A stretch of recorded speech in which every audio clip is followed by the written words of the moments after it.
Welcome to DKR Sports. I'm Rubin, Wright, and this is with Deion Lunstrum. We're here to do our daily podcast here, just to give a rundown of the daily news.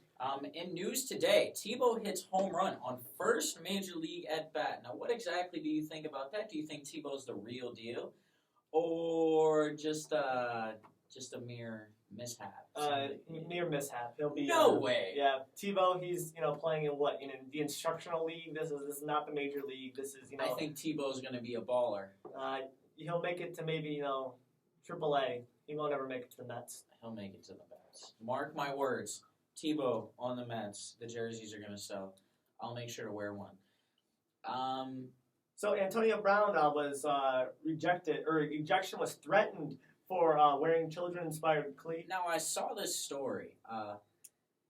Now, the debate that I was wondering, can you eject somebody for wearing a certain kind of No, cleats? definitely not, because Von Miller just, week 2 wore Yeezy cleats, and they fined him $12,000, but they can't eject you. $12,000. That is a lot of money, which I understand. Come on, why can't you wear any kind of cleat you want? This isn't it had pictures of his kids on it.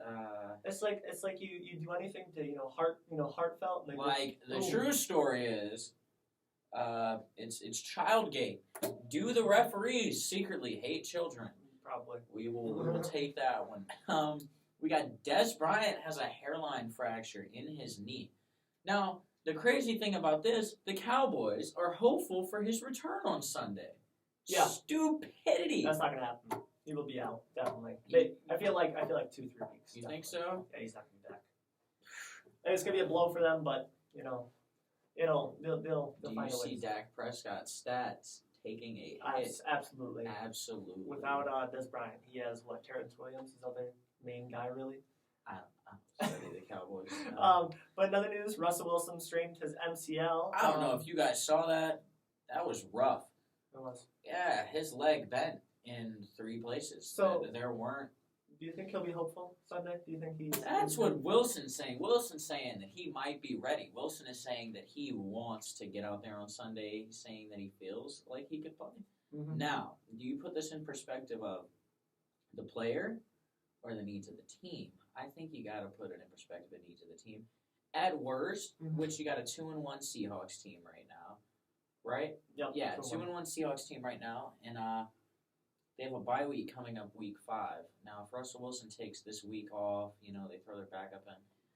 Russell Wilson has 2 weeks to recover instead of 1, which a strain is very serious. It might just say strain, but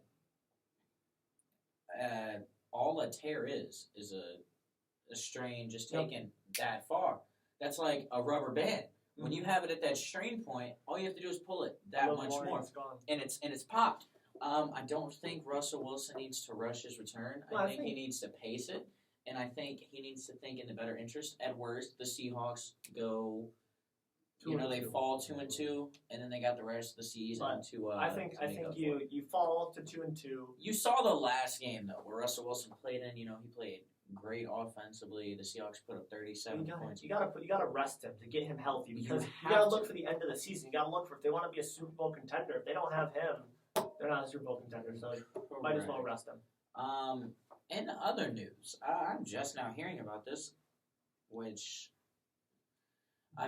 granted, stuff like this might not come out until around now, just to make things a little more chippy, but Les Miles offered a Michigan job coaching for their football team, head coaching for their football team back in their, their kind of rough days. 2011 with Rich Rodriguez, I believe. He turned the job down in 2011 to stay at LSU, and we all see what happens at LSU. He gets cut. Yeah.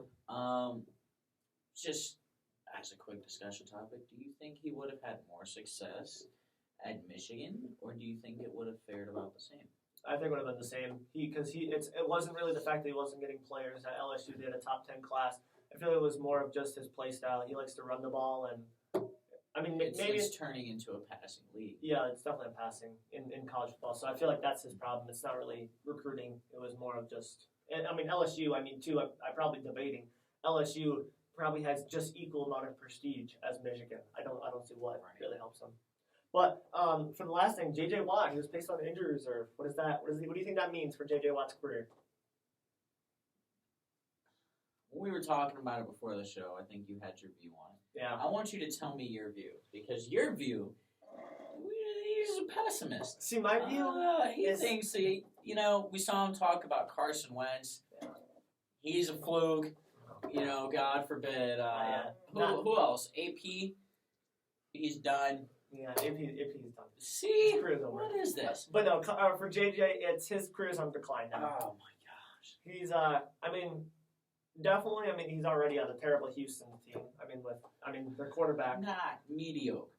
Yeah, but their quarterback's still terrible. He leaves. I don't understand his. He's another issue to talk about another day. But JJ Watt, I think his career's on decline, but. It's not like terrible. It's not like he's like going from the greatest, the best defensive player to like the worst. He's still the best defensive player, but I think he's definitely going to start falling back a little bit, and we're going to see him, maybe resting a little bit more. I feel like he's not going to be out there every single play anymore. I guess. I don't think it's the end of his career. No, I think it's finally. He has played every. If my source is correct, from ESPN, it said he's played every game since his sophomore year in high school. Never missed a game. Do you know how many games that is? Yes, that's a lot. What are there, 12 games a high school season? Yeah. Probably where he was from. Probably about 12. College. How many years did he go through in college? I think he went all 4, or at least 3. Definitely. Right? So that's a lot of games, guys. That's at least 10 times you got. It's looking at about 60, 70, 80 games of consecutive play of just 83 straight NFL games. Yeah. He's played over at least 100. 6 more seasons out of that. That's 150 games. Yeah. That's a true Iron Man. Maybe it's much needed rest. Maybe he recovers. Maybe he comes back better. They definitely do need to rest him a little bit more, though. His stats have been kind of low this season. But he's got the lowest number of sacks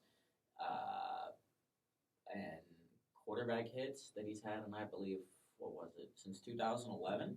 He has the least number of tackles. He's only got, I believe, 5 tackles. But that might discredit to people trying to figure him out. They're probably not going to run the ball at JJ. They're going to run the other way. They're probably going to put more. They're probably going to double team him. Mm-hmm. So they figured. It's basically you figure JJ out. Correct. The Seahawks signed recently released Saints veteran running back C.J. Spiller to a 1-year deal. I feel like it's getting kind of chippy between the Saints and the Seahawks. You look at a couple players. Mm-hmm. You got C.J. Spiller picked up. You got Jimmy Graham a couple years ago, let go and picked up by the Seahawks. The Seahawks. Their running back core after Marshawn Lynch is gone. Why not? Why not get an explosive player in C.J. Spiller? Right. He's a fast guy and he's always been pretty good. So might as well at least improve the team somehow. I think last night Canada prevailed over Europe in a final of the World Cup of Hockey. And that was a pretty good game. I watched it all the way through, surprisingly. Not the biggest hockey fan, but I feel like the most surprising team though in that was the European team. You would never. How good they were. You would think USA and Canada, which honestly, that's probably what it would have gotten to if USA wouldn't have played Canada in the, I think it was quarters. I think we're going to see, especially in hockey, I think you're going to see a little more European players. I think, those I don't doubt that. I do not doubt that. But it makes sense. The climate, if you look at the climate in Europe, they seem like now you think back to Miracle on Ice days. Russia. Yeah, Russia was one of those teams back then. They were a powerhouse, but you got to think they under the then I believe Soviet Union. Yep. Right. Those players didn't really get a chance to come over here. No, they were just it was for the Olympics, and then they were done. They never had professional NHL hockey career, but right. Maybe they'll grow the NHL. You definitely look at it right now out of the professional sports. I feel like the NHL in men's professional sports. That and probably soccer are probably the 2 downtrodders. There's definitely a lot more NHL fans, but when you compare it to NFL and NBA, it's nowhere even near in numbers. Right, and I guess to finish off, we'll give you a couple things to look up as something new. Go look up Tim Tebow's first home run check out his batting form, see how that went, and then definitely go look up Tiger Woods excluded from Ryder Cup photo. I watched that a couple. That was hilarious. Hilarious. Tiger tried to squeeze in, and the guy just tells him, "Go stand with the cat." But you know what was also really bad was that one Yankees fan. He was proposing to. And he drops the ring. Come on. Thank God he finds it, but that was you're proposing at Yankee Stadium. Yep. The dream proposal. You dropped the ring.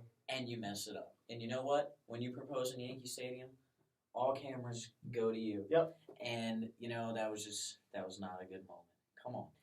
It's hilarious though. But I think that's going to do it for us today. You guys can look up our fantasy picks for the week. Those should be up. And we will see you tomorrow with another daily news update.